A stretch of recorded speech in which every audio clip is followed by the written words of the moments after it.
ये table number 5 का chicken आ गया सर जी आपका खाना। खाना? पर हमने तो सिर्फ चाय। चुप। खाना तो खा ले, चाय भी पी लेंगे, चाय भी पी लेंगे। अबे किसका खाना है यार?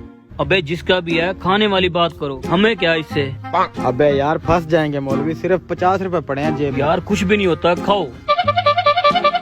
ये आपकी रोटी। लो रोटी भी आ गई। यार मैं तो कहता हूँ उसको बता दे। नहीं यार भूल के दे गया, तू खा। देख मैं भी खा रहा हूँ। ऐसे कामों में डरा नहीं करते, चुप करके खा लेते हैं। क्या कमाल का चिकन है, वीआईपी किस्म का है। ये रही सर जी आपकी चाय। हमने तो खाना ऑर्डर किया था। मुझे लगता है बड़े होटलों में पहले चाय देते हैं। चलो पियो, तब तक खाना भी आ जाएगा। ये तो ब्लैक कॉफी है। अबे ऐनक उतार के देख, चाय ही है। वो